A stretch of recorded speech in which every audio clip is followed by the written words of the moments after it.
Well, like the biggest thing for TikTok right now is we're getting a lot of comments on you talking about the top 1% On taxes. Paying the taxes. And like I have a comment that says top 10% controls. Can you hear me? Yeah, I'm hearing you. I was telling to Ben to look it up. It says top 10% controls 76% of the nation's wealth. The bottom 50% controls 1%. Mm-hmm. They pay the most taxes because they have the most money. You agree? Yeah, I agree. Mm-hmm. And to the bottom, 90%?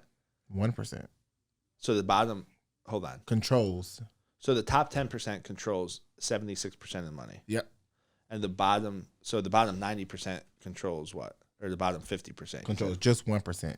So not much of anything, pretty much. So what percent was it was the bottom 50%, you said? Bottom 50% controls 1%. Yep. So can I speak to the bottom 50% for a second?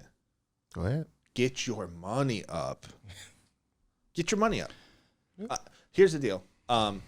There's a couple of things I got to say about this. That's a correct statement. They have the most money. Yeah. They have more money than the bottom 50%, but they didn't steal the money. Right. They worked. They developed their skill sets. They learned how to play the game because that's what it is. Think of Monopoly. And then they put themselves in a better financial position. Don't be mad at them. Be mad at yourself for not developing skill set. One of the things I tell people all the time, should I go to college? This is a question I get all the time. College, your kid's going to go to college. Well, right now we have a severe shortage in the trades. Yeah. Plumbers, electricians, welders.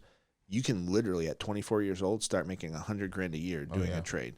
Then learn the business. Then build the business. Then market to other people to come in. And now you're going from $100,000 a year to $500,000 a year. Yeah. But if you're $100,000 a year as a 24-year-old, if you save, live off $50,000, which I think most people can live off $50,000 a year, especially in their 20s without families and stuff. Take that $50,000, put it into other investments, right? Put it into 401k. Put it into that. By the time you're 50, you will be a millionaire, right? If you do that.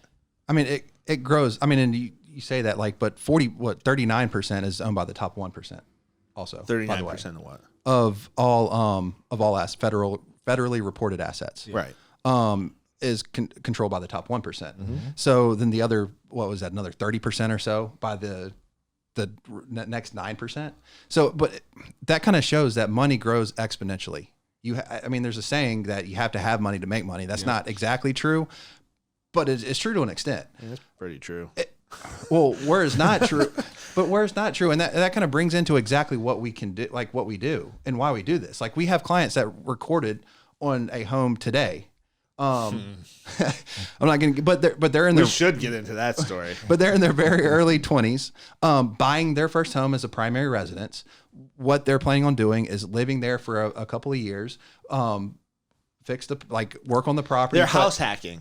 Right. And then at that point, they're going to buy another one and look to rent the one Let me tell you how they're house hacking. And I think this is great. So the client, right? And this is a house hack. This will be perfect for TikTok. They love house hacking. Yeah. So what this client is doing, they're in the military. They just got married, 21 and 22 years old. Right. They called me. They said, Nick, what can we do? We want to build wealth through real estate. I don't even know how they got my. Oh, I do. Paris Capers, if you're a realtor over in the Fayetteville area, not a realtor, if you're a client looking for a home in the Fayetteville area, go to Paris Capers. He referred this client to me. We started talking. I'll never forget. They called me on a Sunday. They were getting married 4 days later. They wanted to buy a house. They wanted to get closed. They wanted to build wealth through real estate. They're in the military. Because they're in the military, they qualify for a VA loan. Yeah. Up to 100% financing means $0 down payment. I talked to Paris. They didn't have a ton of money. They had some money, but not a ton of money. So they asked, what can we do about closing costs? Because closing costs are typically between $5,000 and $8,000. Okay, we need a seller credit. Got the seller credit to cover closing costs. They're closing out pretty much any money out of pocket, right? Yeah. Very minimal amount of money out of pocket. They're going to live there for the next 12 months. And then what they're going to do is they're then going to rent that property out, get a lease agreement on it, get the first month's rent and a security deposit, show that to us so that we don't have to count that monthly payment against them, and then they're going to find a different primary residence that they're going to move into, and they're going to live there. They, at 23 or 24 years old, if they follow the plan that we put together, they will now have a rental property, and they'll have a primary residence. And the rental property, the best part about that is, guess what? It's in a military base area. So military comes there. The military gives. Oh yeah, this is the other piece. yeah. The military gives them a stipend for housing. Yeah. So their housing payment, they want it to be X amount of dollars. We'll call it, even number, $1,700. So their payment is exactly what the stipend is. So they're not actually coming out of any pocket. They are not coming out of pocket to make the payment. $40 a month. They have to pay $40 a month extra because they had to have like wind and because they're near the coast. So their insurance was double what it traditionally would be. And so they're paying $40 a month to live in this house, and then they're gonna move, and the person who moves in, the military is gonna pay the rent on the house.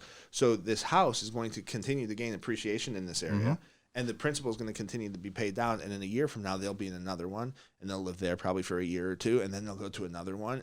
As long as they're in the military, this is what happens. And if they have to change areas, they can get somebody over there who is maybe manages the property for them, and maybe that'll cost them a little bit of money. But in 30 years, that $300,000 house is going to be worth $600,000. Yep. right. So that's a house hack. So They have people and military people. If you have any questions on how to do that, if you're in the Carolinas, at any of the bases down here, or if you're military, National Guardsman, anything like that, come to us, ask us. We will show you how to house hack, build wealth, and maybe you don't have to be a career military person. Maybe you can get out of the military. Right. So we love helping our veterans. We work with the biggest biggest lender for veterans, Freedom Mortgage, in the entire country. So. Right. I mean, there's plenty of ways to do things like that. I mean, Correct. we did another mortgage very recently for clients who, so it's a younger guy who's in college right now, and he is financing it with his dad as a co-signer on there, buying a primary residence for him. What he's going to do is rent out the 2 rooms. But it is his primary residence. It's his primary residence because he is living there for 2 years. Yeah, I laugh because it's my brother. I know.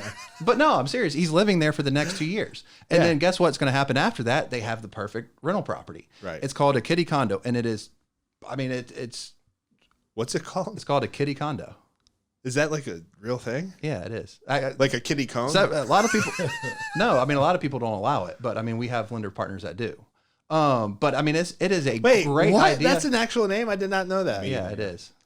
No, that's an actual thing. Kiddie condo, like Kiddy condo. Kiddie, yeah, I guess because it's like or Kitty. I guess it's for he doesn't like your have child kids. who's in. No, but I guess it's for your child who's in school. That's neat. Yeah. But it's like no, but I mean it's because it's specifically made and allowed for that. Like it's not like you're taking advantage. Like FHA Kitty has condo. it specifically for that. Yeah. But it's the perfect way. Like just speaking with a real estate professional who knows this and can kind of point you in these directions to be able to do something for you. I mean, that's a 3.5% down payment, unless you get seller credits to help I would even actually more. argue that they need to speak with a mortgage professional on stuff like this, not a real estate professional. Well, yeah, The finance You're person right. is going to know a little bit more about this. you're right. But yeah, for sure. I mean, but for sure, but those options are out there. So we're talking like, oh, what can the bottom 50% do? Like there are options to do that, to start building that wealth. And real estate spread out over 30. And and you keep saying, oh, everyone loves the 30 versus 15 year. Yeah. Well, what are they going to do? Like the payment on a 15 year, even with the lower interest rate, which it would be, is going to be, I mean, but Double. yeah, but almost double. Like it's 180% of what it would be for a 30 year. If you can afford it. How okay. can you, right? If you can afford it, okay, but the bottom 50% aren't going to be able to afford that. How can you build wealth? Well, you can do it by buying this asset that's going to give you equity, that's going to put you in a fixed situation, that is going to get you appreciation as well. Energy. Ben's on it today. Yeah. Get him, Ben. Well, I mean, but that's how you do it. And that's the value that a 30-year provides. Like, so to sit here and say, oh, no, you should only do it, which, I mean, who is that keeps saying, oh, you shouldn't do it unless it's a 15-year? It's Dave Ramsey. Dave Ramsey, which is great. But Dave Ramsey's talking to a different clientele. Yeah. Right, exactly. It is, but all I'm saying is that it is a tool there to begin building wealth. Well, so Dave, when you say you right. have to have money to make money, that is not necessarily true, but you need to start because waiting is never going to fix it. No, face the storm head on. Damn, Ben, he got That's passionate. good. Yeah. That's good. I thought I was looking at myself for a second.